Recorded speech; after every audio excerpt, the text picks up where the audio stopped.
Bertempat di Lamin Odah Etam pada tanggal 23 Juni tahun 2025, Dr. Aulia Rahman Basri dan Randy Solihin resmi dilantik oleh Gubernur Kalimantan Timur menjadi Bupati dan Wakil Bupati Kutai Kartanegara periode 2025-2030. Pelantikan yang disertai pengambilan sumpah dan janji tersebut menandakan bahwa Aul Randy sah menjadi pemimpin baru di Kutai Kartanegara. Setelah PSU dan pasangan nomor 1 kembali memenangkan suara di Kukar, yaitu Aulia Randy, masyarakat tentunya sangat menanti kapan pelantikan ini dilaksanakan. Terkesan pelantikan dilaksanakan tiba-tiba, namun seperti yang disampaikan oleh Bupati Kutai Kartanegara yang baru saja dilantik, Dr. Aulia Rahman Basri, bahwa SK Mendagri baru terbit tadi malam dan dirinya serta wakilnya pun baru mendapatkan undangan pelantikan jam 10 malam. Dan setelah pelantikan pun Bupati dan Wakil Bupati ini mengikuti proses retret. Kemudian, setelah dari mengikuti retret, inilah Bupati dan Wakil Bupati Dr. Aulia Rahman Basri dan Randy Solihin akan berjumpa dengan masyarakat kecamatan. Dan ia menegaskan dalam masa kepemimpinan Dr. Aulia Rahman Basri dan Randy Solihin tidak ada program 100 hari kerja. Tetapi di hari pertama langsung gas. Satu hal yang harus dipahami bahwa 100 hari kerja itu kan adanya pada zaman Rosenwald ya. Itu pada saat itu terjadi krisis yang besar-besaran sehingga Rosenwald itu harus mengambil garis tegas bahwa pemerintahannya melakukan ini. Akan tetapi di pemerintahan kami ini melanjutkan proses kukar idaman yang kita sebut lanjut dengan kukar idaman terbaik. Nah, tentunya tidak ada istilah 100 hari kerja. Hari pertama langsung kita gas ini kerja. Itu langsung kita gas. Artinya apa-apa yang menjadi kebutuhan masyarakat. Karena apa? Proses transisi tidak ada proses bertolak belakang antara kukar idaman dengan kukar idaman terbaik. Jadi kukar idaman terbaik ini kita menyempurnakan proses kukar idaman sehingga insya Allah sebelum 100 hari kerja kami jamin masyarakat sudah bisa merasakan hasil kerja dari kami. Apa konkretnya akselerasi yang bisa dilakukan itu, Pak? Pertama, kita memastikan bahwa program-program yang akan lanjut ya, yang akan kita lanjutkan itu segera kita realisasikan. Program-program yang kita eskalasi seperti program nelayan produktif yang sebelumnya 25.000 ya menjadi 100.000, itu yang seperti itu langsung kita gas. Artinya gini, ada memang proses penyesuaian RPJMD ya kan, penyesuaian. Akan tetapi mana-mana yang sifatnya langsung melanjutkan itu langsung kita laksanakan kayak gitu. Berobat dengan KTP itu yang isu tadi ya Pak Gubernur sampaikan untuk kesehatan gratis. Jadi yang seperti itu tidak menunggu program 100 hari.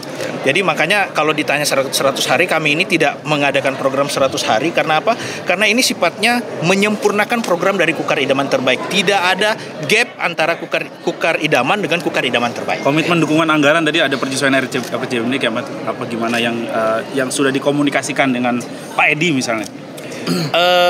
Sebenarnya yang bicara ini nanti kan sistem ya. Bukan bicara personal on personal. Artinya komitmen dan satu yang harus kita pahami bahwa salah satu aturan mengatakan ketika RPJMD itu belum disahkan maka kita masih menggunakan RPJPD ya, RPJMD lama dengan acuannya RPJPD. Itu artinya itu makanya saya bilang tadi mana-mana yang akan kita lanjutkan itu langsung bisa kita gas, tidak perlu menunggu pengesahan dari RPJMD. Insya Allah mulai anggaran perubahan justru Kutai Kartanegara ini mungkin yang paling terakhir sebelum Mahulu ya, yang paling terakhir dilantik. Akan tetapi kita ini insya Allah antara kukar idaman dengan kukar idaman terbaik itu bridgingnya insya Allah akan sangat bagus. Akan sangat bagus. Tidak ada friksi, tidak ada, itu tadi saya bilang pembatas, makanya kami tidak menyebut ini program 100 hari kerja. Sedikit soal proses pemilihan kemarin Pak, boleh diceritakan sampai dengan akhirnya ini terpilih? Ya, proses pemilihan kan begini. Masyarakat Kukar itu kan menilai kinerja, ya kan? Yang diganti kemarin tuh hanya orangnya. Janji yang ditawarkan ke masyarakat itu tidak berubah. Itu pada saat Edi Damansyah Randy Solihin yang dijual ke masyarakat adalah bukan Edi Damansyah dan Randy Solihinnya, akan tetapi program kukar idaman terbaik. Artinya ketika diulang pun masyarakat masih menginginkan bahwa kukar idaman terbaik inilah yang akan diimplementasikan di Kutai Kartanegara, dan itu yang menjadi bagian dari komitmen kami.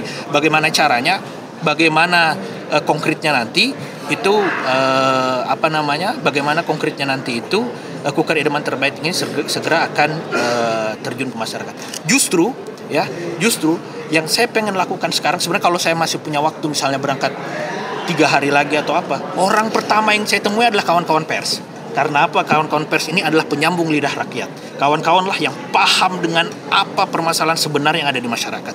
Jadi insya Allah nanti setelah kami pulang, ya dalam waktu 1 minggu itu kita akan ketemu dengan kawan-kawan pers. Terakhir Pak, soal asumsi cawe-cawe Pak dari Pak Edi Pak, ada nggak Pak kira-kira? Nggak ada.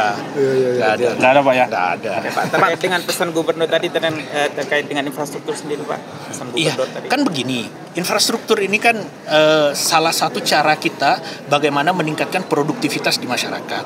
Itu dengan mendekatkan dari sumber produksi ke tempat ke market, itu salah satu cara kita untuk meningkatkan pendapatan di masyarakat.